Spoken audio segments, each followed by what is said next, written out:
ہم جو ہے نا آغاز کرتے ہیں اعوذ باللہ من الشیطان الرجیم، بسم اللہ الرحمن الرحیم۔ الف لام میم، اللہ لا الہ الا هو الحی القیوم۔ ترجمہ ہے الف لام میم، یہ حروف مقطعات ہیں، جیسے سورہ بقرہ میں بھی گزر چکا ہے، ان کا کوئی ترجمہ نہیں کیا جاتا۔ بعض لوگوں نے کھینچ تان کے کرنے کی کوشش کی، میں نے تب بھی بتایا تھا کہ اس کا کوئی ترجمہ ہوتا یا اس کا کوئی مطلب ہوتا جو پوچھنے والا ہوتا تو کفار مکہ سب سے پہلے اس پر اعتراض کرتے تھے، یہودی بھی کر سکتے تھے۔ کسی نے حضور سے سوال نہیں کیا کہ اس کا کیا مطلب ہے، اس کا مطلب یا اللہ جانتے ہیں یا اس کے رسول جانتے ہیں۔ لیکن یہ بھی محسوس ہوتا ہے کہ جو سامنے والے لوگ تھے ان کو بھی اللہ کے اس سٹائل پر کوئی اعتراض نہیں تھا۔ نہ کسی نے پوچھا کہ آپ پیغمبر ہیں اور کہتے ہیں کہ یہ بڑی واضح اور مبین کتاب ہے اور عربی واضح مبین میں ہے، تو اس کا مطلب نہیں آتا، آپ نے اس کا مطلب نہیں بتایا۔ جبکہ صحابہ اور دیگر لوگ بھی آگے لفظوں کے بعض چیزوں کے مطلب پوچھتے تھے، تو حضور صلی اللہ علیہ وسلم کی گفتگو سے بھی کسی چیز کا جو ہے نا پوچھتے تھے کہ اس کا کیا مطلب ہے۔ یہاں کسی کا کوئی جو ہے نا سوال نقل نہیں کیا گیا، چنانچہ ہم اس کا ترجمہ الف لام میم کریں گے، جہاں بھی حروف مقطعات آئیں گے ہم اس کا ایسے ہی ترجمہ کریں گے۔ اللہ لا الہ الا هو الحی القیوم، اللہ وہ ذات ہے جس کے علاوہ کوئی الہ نہیں ہے، کوئی عبادت کے لائق نہیں ہے۔ هو الحی القیوم، وہ حی ہے ہمیشہ سے زندہ، قیوم ہمیشہ قائم، ہمیشہ سے تھا زندہ، ہمیشہ زندہ رہے گا، ہمیشہ سے قائم تھا، ہمیشہ قائم رہے گا، ازل سے ابد ہمارے لیے پیمانے ہیں، اس کے لیے پیمانہ ہی کوئی نہیں۔ وہ اس سے پہلے بھی تھا، وہ اس کے بعد بھی ہوگا، کسی ازل سے پہلے کسی ابد کے بعد، عبد العباد، اور جو ہے نا وہ ازل سے پہلے کوئی بھی اگر ہو سکتا ہے، کوئی زمانے کی حدوں سے باہر ہے، یہ زمانہ اور ٹائم اینڈ سپیس ہمارے لیے ہے، وہ ٹائم اینڈ سپیس کا بھی خالق ہے۔ چنانچہ وہی الہ ہے سب زمانوں کا، سب مخلوقات کا۔ الہ کا ایک معنی اگر ہم سمجھ لیں، الہ کے معنی عام طور پہ ہم صرف وہ ہستی جس کی پوجا پاٹ کی جائے۔ دیکھیں اللہ پر ہمارا ایمان ہے کہ ہماری پوجا پاٹ سے اس کی ہستی میں، اس کی کائنات میں، اس کی اس بادشاہی میں کوئی اضافہ نہیں ہوتا، نہ کریں تو کوئی کمی نہیں ہوتی۔ تو پھر اس الہ ہونے کا کیا مطلب ہے؟ اس کا پھر کس کو فائدہ ہے؟ ہمیں فائدہ ہے۔ ہمیں کس طرح سے فائدہ ہے؟ ظاہر ہے ہماری فطرت اور ضمیر کے اندر ہے کہ ہم کسی اپنے خالق جس کو ہم سے محبت ہے اور جس سے محبت ہمارا نفس، ہماری جان، ہماری فطرت تقاضا کرتی ہے، اس کے آگے جھکے، اور جو اس کے سامنے نہیں جھکتا اس کی تلاش میں پتہ نہیں کہاں کہاں جھکتا پھرتا ہے۔ وہ ایک سجدہ جسے تو گراں سمجھتا ہے، ہزار سجدوں سے دیتا ہے آدمی کو نجات۔ کائنات کے اندر کوئی انسان ایسا تو نہیں ہے کہ جو کہیں نہ کہیں جھکتا نہ پھر رہا ہو، حتیٰ کہ وہ جو کسی الہ کے بھی منکر ہیں وہ اپنی خواہشات نفس کے آگے جھکے ہوئے، اسی کو انہوں نے الہ بنا لیا ہو۔ اللہ قرآن میں کہتے ہیں ایسے شخص کو نہیں دیکھا تو نے کہ جس نے اپنی خواہشات نفس کو اپنا الہ بنا لیا۔ آتی ہیں آیات انشاءاللہ آگے یاد کروں گا۔ ایک الہ کا مطلب یہ بھی ہے کہ جس کی بات مانی جائے، جس کا قانون چلے، جس کی رسموں کے پیچھے چلا جائے۔ اب جو ہے نا وہ آپ دیکھ لیں کہ ہمارے معاشرے کے اندر کن رسومات پر عمل ہوتا ہے، کس کے قانون پر چلتے ہیں ہم لوگ۔ کہنے کو الہ، جھکتے کسی مسجد میں کسی اور کے آگے جھکتے ہیں، بازار میں جا کے کسی اور کی بات مان رہے ہیں، یہاں کسی اور کا کلمہ پڑھتے ہیں، آ کے کسی اور کی نماز پڑھتے ہیں، بینکوں کے اندر کوئی اور نظام ہے، سیاست کے اندر کوئی اور نظام ہے، عدالت کے اندر کوئی اور نظام ہے۔ یہ دوئی جو ہے یہ ہمیں خراب کر رہی ہے۔ بہرحال الہ جس کی جو ہے نا وہ رسم چلے، جس کا قانون چلے، جس کی بات مانی جائے وغیرہ وغیرہ، الہ کا اتنا محدود معنی نہیں ہے۔ بہرحال نزل علیک الکتاب بالحق مصدقا لما بین یدیہ، اے نبی صلی اللہ علیہ وسلم، اسی نے آپ پر یہ کتاب نازل کی ہے حق کے ساتھ، جو تصدیق کرتی ہے ما بین یدیہ، جو ان سے پہلے ہو چکی ہیں، جو پہلے نازل ہو چکی ہیں۔ کون سی نازل ہو چکی ہیں؟ ظاہر جتنی بھی کتابیں نازل ہو چکی ہیں ان کی تصدیق کرتی ہے۔ وانزل التوراۃ والانجیل، اور اسی نے تورات اور انجیل نازل کی۔ اب جو میں نے مضمون عرض کیا تھا اس طرف آ رہی ہیں آیات بینات۔ من قبل ھدی للناس، یہ پہلے ہدایت تھی انسانوں کے لیے، تورات اور انجیل انسانوں کی ہدایت کے لیے پہلے بھیجی گئی۔ تو وَأَنزَلَ الْفُرْقَانَ، اور اسی نے یہ فرقان نازل کیا، جیسے پہلے کہا نزل علیک الکتاب، یعنی یہ قرآن جو ہے، یہ کتاب جو ہے، یہ فرقان ہے۔ فرقان حق اور باطل میں فرق کر دینے والی یہ کتاب ایسی کتاب ہے کہ حق کیا ہے اور باطل کیا ہے، سچائی اور اچھائی کیا ہے، برائی اور بدی کیا ہے، اس سب کے بارے میں واضح واضح کھول کر بیان کر دینے والی، سمجھا دینے والی کتاب ہے۔ ان الذين كفروا بآيات الله لهم عذاب شدید واللہ عزیز ذو انتقام، بے شک جن لوگوں نے کفر کیا اس کی آیات کے ساتھ، اس کی آیات اور اس کی نشانیاں، یعنی اس کی آیات بینات جو خود ہر آیت نشانی ہے، جو ہر آیت کو کھول کھول کر بیان کر رہی ہے، جس سے کبھی انکار ممکن نہیں ہے، جس نے اس سے پھر انکار کیا اس کے لیے شدید عذاب ہے۔ واللہ عزیز ذو انتقام، اللہ بڑا زبردست ہے اور انتقام لینے میں، بدلہ لینے میں بھی زبردست ہے۔ اس کے جیسا پھر کوئی بدلہ نہیں لے سکتا، اس کے جیسا کوئی بدلہ دے بھی نہیں سکتا۔ ہر بات کا اجر، اچھی اور بری کا جس طرح وہ دے سکتا ہے کوئی نہیں دے سکتا۔ اس پر آگے بات آئے گی کہ یہ آخرت آخر اتنی ضروری کیا ہے، ہماری عقل کیا کہتی ہے۔ ہماری عقل جو ہے، مجھے عرض کرنے دیجئے کہ کیا ہماری عقل یہ نہیں کہتی کہ جس شخص نے مثلاً ایٹم بم مار کے اتنے لوگوں کو مار دیا، اس کو آپ پکڑ لیں تو اس دنیا میں کتنی سزا دے دیں گے؟ ایک گولی مار دیں گے، اس کو قتل کر دیں گے۔ لیکن جو لاکھوں کروڑوں انسانوں کو اس نے برباد کیا، اس کا بدلہ تو آپ اس کو دے ہی نہیں، یعنی اس کا بدلہ لے ہی نہیں سکتے اس سے۔ تو دل چاہتا ہے، یہ جو آپ کو عدالتیں سزا دیتے ہیں کہ اس کو 50 دفعہ پھانسی دی جائے گی، پھانسی سے تو ایک ہی سے مر جاتا ہے، ایک پھانسی سے مر جاتا ہے، 50 اس کی جرم کی شنیعت، اس کی انٹینسٹی، اس کی شدت ظاہر کرنے کے لیے ہوتا ہے کہ بالفرض اگر ایک دفعہ نہ مرے تو دوسری دفعہ مرنا اس نے ایک ہی دفعہ ہوتا ہے۔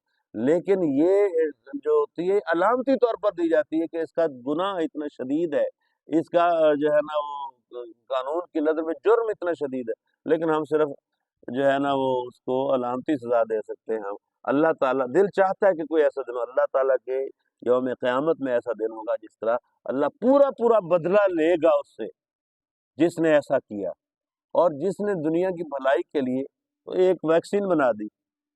اس قائد اعظم علیہ الرحمٰن نے ہمیں پاکستان بنا کر دے دیا، آپ کتنا کر سکیں گے ان کے لیے دعا، جنت کر سکیں گے، اللہ اس کو جنت دے دے۔ اللہ آپ نے یہاں کو ان کو ایوارڈ دے دیا، ان کے نام پہ ایوارڈ جاری کر دیے، بس ان کا بدلہ تو یہ بہت تھوڑا ہے۔ ان کا حضور کریم صلی اللہ علیہ وسلم نے جو انسانیت کو اتنا بہترین جو ہے نا ہدایت اللہ کی، اور ہم کیا بدلہ دے سکتے ہیں؟ ہم ان کے لیے دعائیں مانگتے ہیں کہ یا اللہ ان کو مقام محمود پر جو ہے نا وہ جو ہے نا ان کو مکن فرما دیجیے۔ لیکن دل چاہتا ہے کہ کچھ ایسا ہو، تو اللہ کے ہاں یہ دن آنے والا ہے جس میں وہ ذو انتقام بہترین بدلہ لے گا بھی اور بہترین اجر کی صورت میں بدلہ دے گا بھی صحیح۔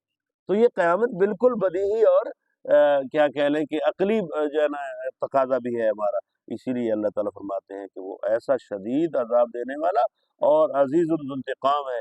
ان اللہ لا یخفی علیہ شیء فی الارض ولا فی السماء، اللہ کے سامنے تو کچھ بھی چھپا ہوا نہیں ہے، کوئی چیز بھی، نہ زمینوں میں اور نہ آسمان میں۔ هو الذی یصورکم فی الارحام، اللہ اکبر، کیف یشاء، وہی تو ہے جو تمہاری ماؤں کے پیٹوں کے اندر تمہاری تصویر بناتا ہے۔ یصورکم، تصویر بنانا، ویسے تو اس کا معنی ہے کہ ماں کے پیٹ کے اندر جو ہے نا وہ صورت بناتا ہے تمہاری۔ جو لوگ گائناکالوجسٹ ہیں یا جو سائنٹسٹ ہیں وہ کہتے ہیں جب یہ اس کی انسان کی جو نباتاتی زندگی 120 دن تک اس میں جان نہیں ہوتی، یہ ایک نباتاتی ایک پودے کے بیج کی طرح جو ہے نا وہ پھلا پھولتا ہے، پھر یہ مدغہ بنتا ہے، پھر یہ گوشت کا لوتھڑا بنتا ہے، پھر اس لوتھڑے کے اوپر جو ہے نا وہ ایسے جیسے کوئی مصور جو ہے پینسل کے ساتھ ٹریس کر دیتا ہے نا، پہلے ٹریس کرتا ہے، پینسل سے ٹریس کرتا ہے، ایک شکل بناتا ہے، پھر اس میں کبھی کبھی اب تو کمپیوٹر کا دور ہے، جلدی جلدی جو ہے نا وہ ہاتھ کر رہا ہوتا ہے، پہلے جو ہے نا آنکھیں بناتا ہے، پھر آنکھ کے اندر جو ہے نا وہ جلدی جلدی جو ہے نا وہ اس کا گول دائرہ بناتا ہے، پھر اس کے اندر چھوٹی وہ نقطے ڈالتا ہے جلدی جلدی، وہ کہتے ہیں اسی طرح ٹریس کیا جاتا ہے پہلے اس کے اوپر، پھر اس کے بعد آہستہ آہستہ اس کے اندر جیسے ترکھان جو ہے نا وہ نین نقش و نگار بناتا ہے کسی لکڑی کے اندر، پہلے اسی طرح بنا کے پھر اس میں تیشے کے ساتھ آہستہ آہستہ جو ہے نا کھدائی کرتا ہے۔ اللہ تعالیٰ کی اس تصویر کشی میں، انسان کے بنانے میں، ماں کے رحم کے اندر سارا پروسیجر ایسا ہوتا ہے کہ پھر یہ آنکھیں جو ہے نا ان کو بنا کے پہلے ٹریسنگ کر کے پھر اس کی کھدائی کر کے پھر ایک یعنی یہ جو جس کو ہم کیا کہتے ہیں، یہ آنکھ کی پتلی جو ہے، یہ آنکھ کی پتلی پہلے اس کی تصویر بنائی جاتی ہے، پھر آہستہ آہستہ اس کو کھودا جاتا ہے، پھر یکا یک کسی دن جو ہے نا وہ حرکت میں آ جاتی ہے اور اس کے اندر وہ سارا پروسیجر شروع ہو جاتا ہے۔ کون ہے جو پہلے یہ ٹریسنگ کرتا ہے، پھر جو ہے نا اس کی کھدائی کرتا ہے، پھر اس کے پیچھے نسیں لگاتا ہے، پھر اس کے اندر ایک دن حرکت آ جاتی ہے اور اس کا پورا سسٹم پہلے چل جاتا ہے۔ یہ دنیا کے اندر ہماری یہ جو ہے نا کوئی بھی چیز آپ وائرنگ کرتے ہیں، پہلے جو ہے نا باہر وہ لگا رہے ہیں، بلب لگا رہے ہیں، پنکھے لگا رہے ہیں، اس کے پیچھے کوئی جو ہے نا وہ سسٹم نہیں ہے، پھر یک دم آپ سسٹم لگاتے ہیں، ہر چیز چل پڑتی ہے۔ پہلے آپ کی ایک ڈرائنگ بنتی، تو وہ ڈرائنگ بناتا ہے، یصورکم فی الارحام کیف یشاء، جیسا چاہتا ہے۔ تیری ہستی کا نقشہ میری ہستی سے نہیں ملتا، ہر ہستی کا ڈی این اے ڈفرینٹ ہے، دوسرے سے ملتا ہی نہیں ہے، ہر ایک کا نمبر ہی مختلف ہے، اس کے کمپیوٹر کے اندر ہر آنے والی ہستی، ہر آنے والی شخصیت کا نیا ڈی این اے۔ یہ کون سا کمپیوٹر ادھر لگایا ہوا ہے، یہ کہاں سے جو ہے نا وہ آن لائن ہی سارا کچھ ہوا چلا جا رہا ہے، یہ کہاں سے جو ہے نا وائرلیس سسٹم کے، یا کون سا جو ہے نا وہ بلوٹوتھ سسٹم ہے جس کے ذریعے یہ کنٹرول ہو رہا ہے۔ کوئی جو ہے نا وہ اب تک کی دنیا کے اندر کسی کے انگوٹھے کا دوسرے کے انگوٹھے کے ساتھ نہیں مل سکا، کسی کی آنکھ کا پرنٹ دوسرے کے پرنٹ کے ساتھ نہیں مل سکا، ہر ایک ڈفرینٹ۔ کیف یشاء، جیسا چاہتا ہے، لا الہ الا ہوا، میں نے ابھی الہ کے معنی بتائے تھے، اس کے علاوہ کوئی الہ نہیں ہے جس کی بات چلے یا جس کی بات تم مانو یا جس کے قانون کے تم پیچھے چلو، الا ہوا، مگر وہی، العزیز الحکیم، وہ بہت عزت والا، وہ بہت قدرت والا، وہ بہت اقتدار والا اور بہت حکمت والا ہے، اس کی ساری چیزوں کے اندر حکمت ہے۔ والذی انزل علیک الکتاب، وہی تو ہے جس نے آپ کی طرف یہ کتاب نازل کی، منہ آیات محکمات، ہاں جی آج یہ بھی مسئلہ انشاءاللہ حل ہو جائے گا کہ اس کتاب میں اللہ فرماتے ہیں منہ آیات محکمات، اس کے اندر محکم آیات ہیں، اسٹریٹ، واضح، بین، جن کے اندر جو کہی گئی بات ہے وہ کسی ٹیڑھ کے بغیر سیدھی سادھی سمجھ آتی ہے، وہ ان کے بارے میں کیا ہے، ہن ام الکتاب، وہ اس کتاب کی اصل ہے،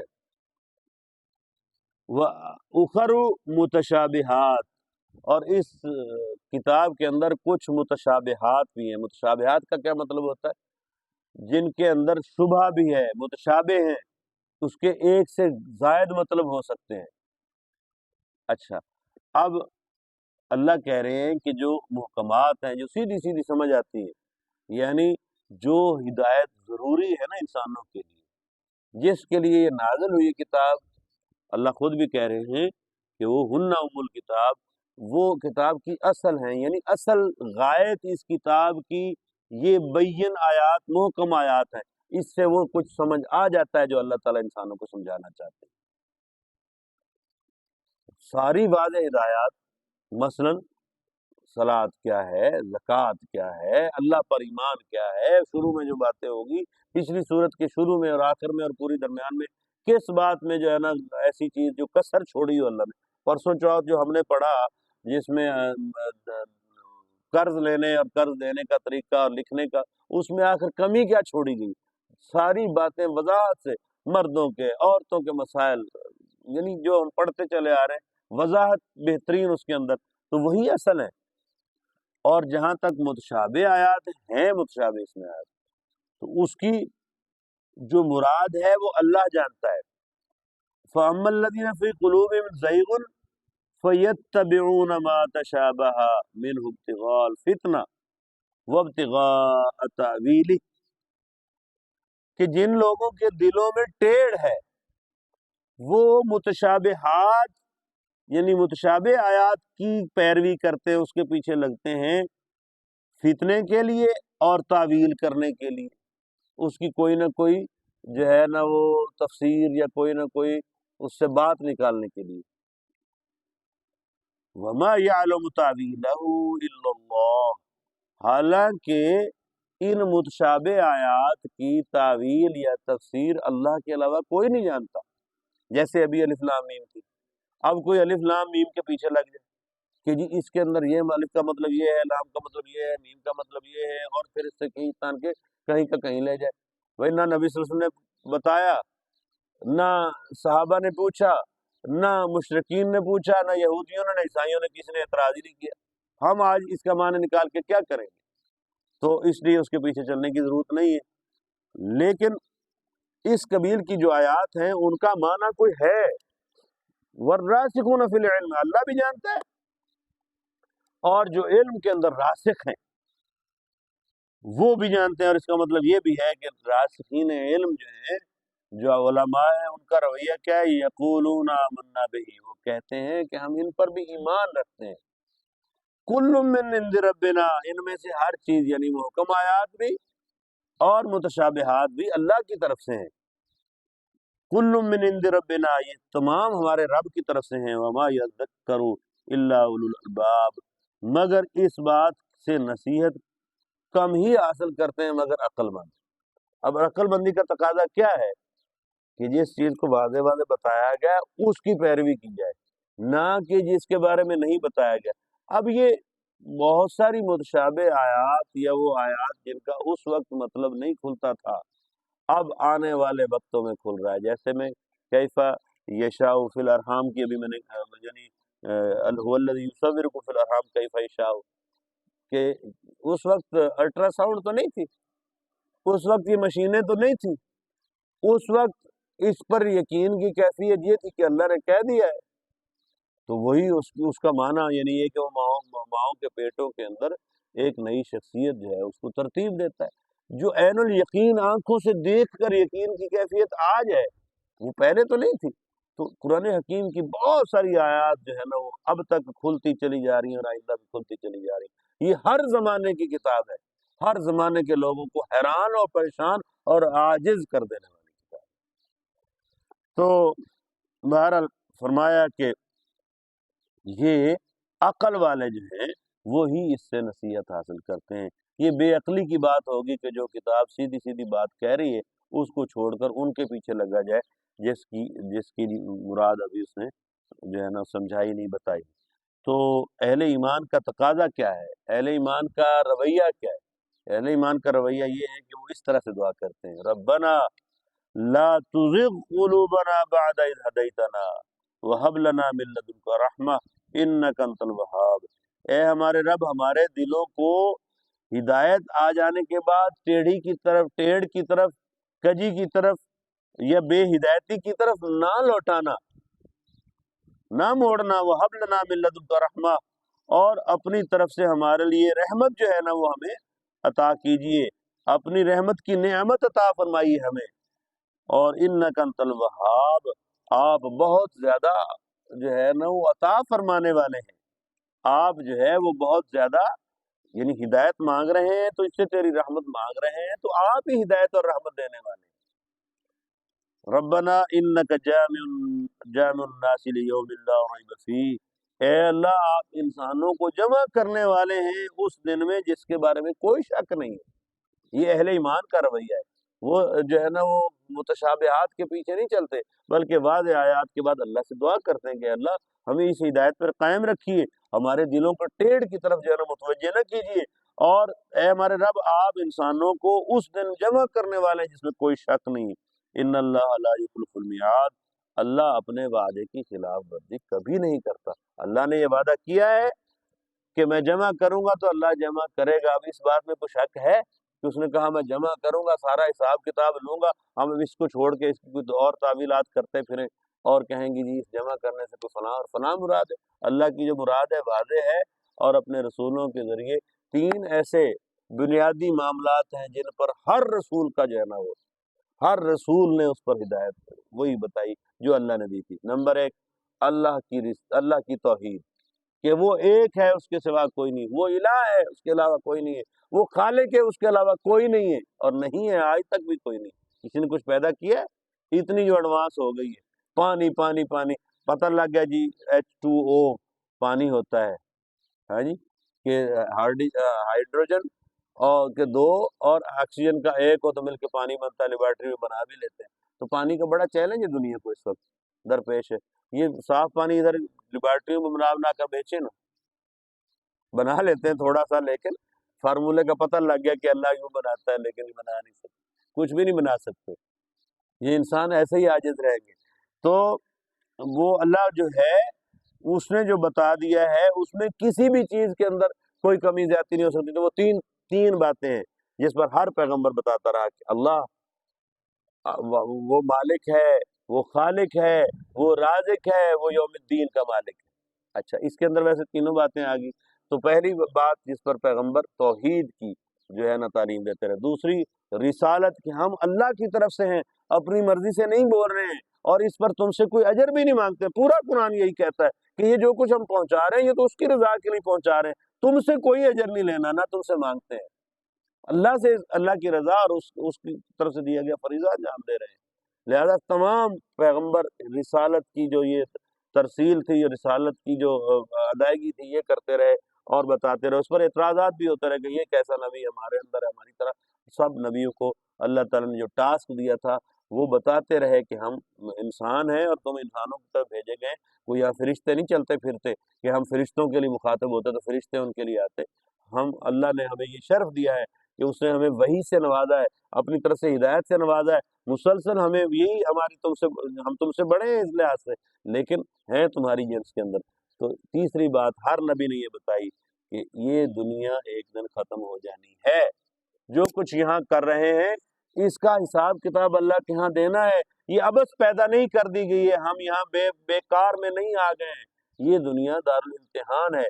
تو یہ ساری جو ہے نا وہ تین چیزوں کی وہ دیتے رہے، تمام نبی جو ہے نا اس کی تعلیم دیتے رہے۔ تو اس لیے یہ جو آخری جس کا اللہ نے اپنے کسی وعدے کی بھی کوئی خلاف ورزی نہیں کی اور نہ کبھی کرے گا، اور اللہ جو ہے کہہ رہا ہے کہ آخرت جمع کروں گا تو کروں گا۔ ان الذین کفروا، وہ لوگ جنہوں نے کفر کیا، لن تغنی عنہم اموالہم ولا اولادہم من اللہ شیئا، اللہ کے مقابلے میں ان کے مال اور ان کی اولاد کچھ بھی ان کے کام نہیں آئیں گے، ان کو کچھ بھی فائدہ نہیں دیں گے۔ وَأُولَٰئِکَ هُمْ وَقُودُ النَّارِ، اور وہ آگ کا ایندھن ہوں گے۔ دیکھیں بڑی واضح بات، جنہوں نے انکار کیا، نہیں مانے، آگ کا ایندھن ہوں گے۔ کیسے؟ كَدَأْبِ آلِ فِرْعَوْنَ وَالَّذِينَ مِن قَبْلِهِمْ كَذَّبُوا بِآيَاتِنَا فَأَخَذَهُمُ اللَّهُ بِذُنُوبِهِمْ وَاللَّهُ شَدِيدُ الْعِقَابِ۔ جو انکار کرتے ہیں، کفر کرتے ہیں، نہیں مانتے، کیسے ان کا حال ہوگا؟ جیسے آل فرعون کا ہوا۔ اب آل فرعون سے مراد یہاں فرعون کی اولاد نہیں تھی، بلکہ فرعون کی ساری وہ گویا اس کی قوم تھی۔ یہاں مراد قوم ہے، وہ لوگ جو اس کی حکومت میں، اس کے ملک میں اس کے پیچھے چلتے تھے، وہ مراد ہے۔ والذین من قبلہم، اور اسی طرح پہلے لوگ بھی جنہوں نے انکار کیا، کذبوا بآیاتنا، ہماری آیات کو جھٹلایا، فأخذہم اللہ بذنوبہم، اللہ نے ان کے اس گناہ کے بدلے میں ان کو پکڑ لیا۔ واللہ شدید العقاب، تو پھر اللہ کی پکڑ بہت سخت ہوتی ہے، اللہ کی پکڑ جو ہے وہ بڑی شدید ہوتی۔ قل للذین کفروا ستغلبون وتحشرون الی جہنم، اللہ اکبر وبئس المہاد۔ آپ نبی صلی اللہ علیہ وسلم کہہ دیجئے ان کافروں سے، ان کی کسی چلت پھرت سے آپ متاثر نہ ہو، ان کی ٹیکنالوجیز اور ان کے جو ہے نا وہ جنگوں کے اندر بہت زیادہ غلبہ، اور ان کی جو صورتحال ہے اہل ایمان کے خلاف اور اللہ کے قانون کے خلاف، اس سے کبھی اس غلط فہمی میں نہ آ جائیں کہ یہی غالب ہے۔ فرمایا ستغلبون، جلد ہی وہ ان پر غلبہ پا لیا جائے گا، ان قریب وہ مغلوب ہو جائیں گے۔ وتحشرون الی جہنم، اور وہ جہنم کی طرف ہانکے جائیں گے۔ یعنی یہ دنیا بڑی تھوڑی سی دیر کے لیے، اگر کوئی دنیا کی کامیابیوں سے تم یہ سمجھ رہے ہیں، کوئی اللہ کے مقابلے میں سمجھ رہا ہے کہ بھئی وہ بڑا کامیابی کی طرف جا رہا ہے، تو نہیں، کامیابی کا یہ معیار نہیں ہے. ابھی اس کا حساب ہوا چاہتا ہے کہ کچھ عرصے بعد تم مغلوب ہو جاؤ گے، تمہاری کچھ بھی نہیں چلے گی اور تم ہانکے جاؤ گے جہنم کی طرف. وبئس المہاد، اور وہ کتنی بری، کتنی بری بئسا، مطلب یہ کہ اس سے بری، یعنی یہ ایک طرح سے جس کی بات کی برائی یا جس چیز کی برائی اظہر من الشمس، اور بندہ جیسے منہ کر، یعنی میں اب اس کا ترجمہ نہیں کر پاتا، جیسے آپ اس طرح کا کر کے کہتے ہیں وہ بہت بری چیز، یعنی جہنم سے بری کوئی چیز نہیں ہے. فبئس المہاد، وبئس المہاد، اور بہت برا ٹھکانہ ہے وہ. قد کان لکم آیۃ فی فئتین التقطا. اب جناب یہاں جنگ بدر کا واقعہ آ رہا ہے، اور اس میں بھی جو ہے نا وہ بنیادی بات بتائی جا رہی ہے کہ تمہارے لیے نشانی ہے. 3 منٹ رہ رہے ہیں ہمارے پاس، کہ تمہارے لیے نشانی ہے ان دو گروہوں میں جو لڑے آپس میں، جو آپس میں بھیڑ گئے. فئۃ تقاتل فی سبیل اللہ، فئۃ تقاتل فی سبیل اللہ واخری کافرۃ یرونہم مثلیہم رأی العین واللہ یؤید بنصرہ من یشاء ان فی ذلک لعبرۃ لأولی الابصار. یہ جو کافروں کو اللہ سزا دیتا ہے ادھر بھی اور آخرت میں بھی، اس کا ایک نمونہ تو یہ قریب کی ایک جنگ ہی ہے. جب یہ صورت نازل ہو رہی تو اس سے پہلے جنگ بدر پیش آ چکی تھی. اللہ فرما رہے ہیں کہ اس کے اندر کیا تھا کہ 2 گروہ تھے جو آپس میں لڑ رہے تھے. فئۃ تقاتل فی سبیل اللہ، ایک گروہ تھا جو اللہ کے راستے میں لڑ رہا تھا، واخری کافرۃ، اور دوسرا کافروں کا گروہ تھا. یرونہم مثلیہم رأی العین، اور کافروں کو مسلمان اپنے سے جو ہے وہ کیا نظر آتے تھے؟ 2 گنا. کافروں کو جو ہے نا وہ یعنی ایک تو یہ کہ مسلمانوں کو بھی وہ دگنے لگ رہے تھے، اور یہ بھی جو ہے نا وہ آگے چل کے سورہ انفال کے اندر اس کی اچھی تفصیل آئے گی، میں وہاں عرض کر دوں گا.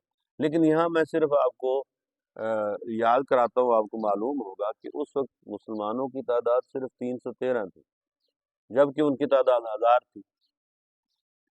تو لیکن اللہ یہاں کہہ رہے ہیں دگنے کی بات. حقیقت تو یہی تھی کہ مسلمان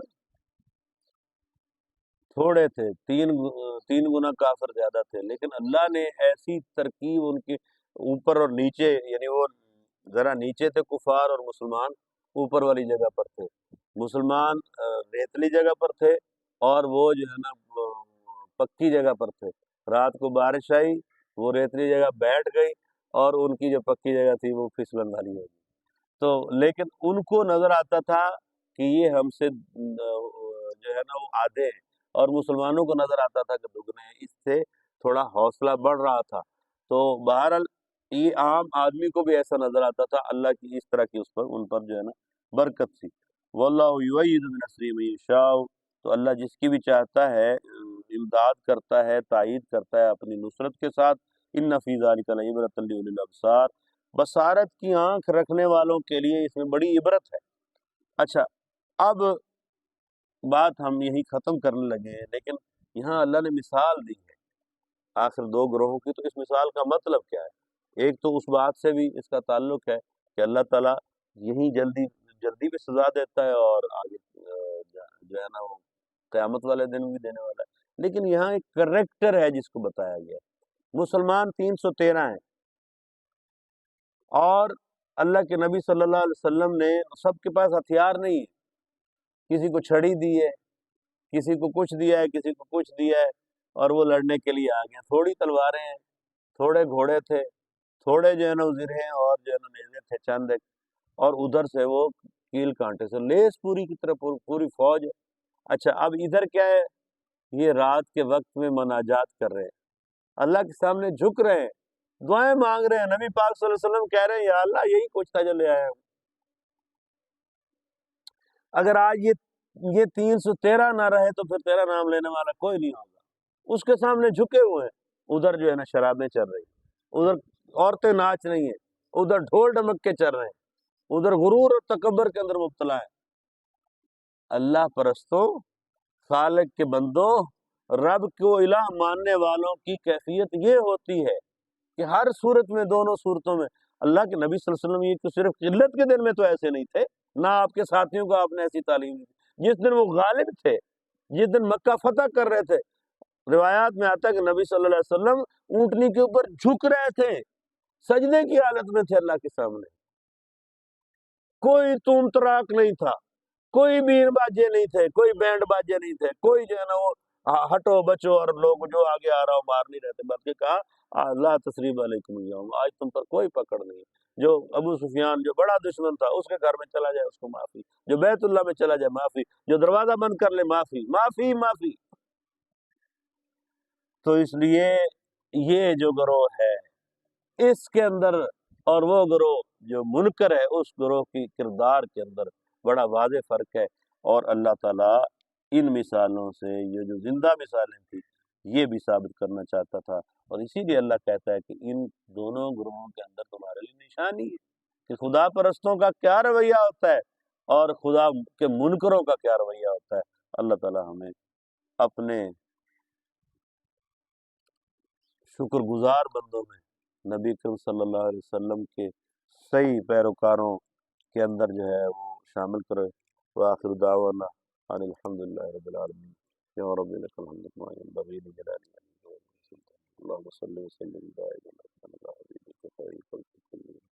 ربنا آتنا في الدنيا حسنة وفي الآخرة حسنة وقنا عذاب النار.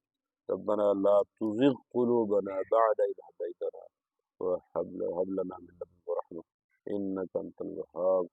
صلى الله تعالى على سيدنا محمد.